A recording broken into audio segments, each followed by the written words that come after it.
U T V کے معزز ناظرین السلام علیکم۔ کیا آپ جانتے ہیں کہ ایک مرد کو دوسری شادی کی خواہش کب تک باقی رہتی ہے؟ If you want to know, stay with us till the end of this video۔ ایک یونیورسٹی میں ریسرچ ہو رہی تھی کہ مرد کو دوسری شادی کی خواہش کب تک یعنی کس عمر تک رہتی ہے۔ پروفیسر صاحب نے کہا 60 سال سے نیچے والوں سے پوچھنا وقت کا ضائع کرنا ہے، ایسا کریں 60 سال سے اوپر والے مردوں سے پوچھیں۔ چنانچہ طالب علموں نے 60 سالہ بزرگ نظام دین سے سوال کیا تو بزرگ نے کہا کیا تمہارے پاس کوئی رشتہ ہے؟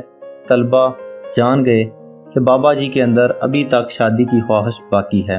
پھر طلبہ نے ایک 70 سالہ بزرگ چراغ دین سے پوچھا، اس نے کچھ ایسا ہی جواب دیا۔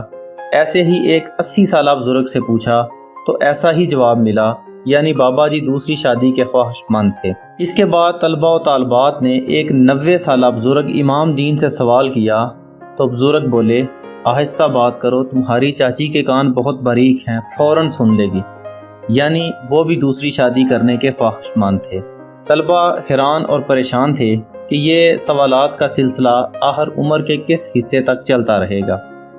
کافی سوچ و بچار کے بعد طلبہ و طالبات نے سب سے بوڑھے کھوست نیک محمد عرف نصر عثمانی کا انتخاب کیا، جس کے ہاتھ اور سر راشا کی وجہ سے کانپ رہے تھے۔ ان سے سوال کیا کہ مرد کو دوسری شادی کی خواہش کب تک باقی رہتی ہے؟ تو نصر صاحب کے ہاتھوں اور سر کی حرکت ایک دم سے رک گئی اور فرمانے لگے میرا خیال ہے کہ مرنے کے بعد کل کے ختم تک تو یہ باقی رہتی ہے، یعنی مرنے کے بعد 3 دن تک تو یہ باقی رہتی ہے۔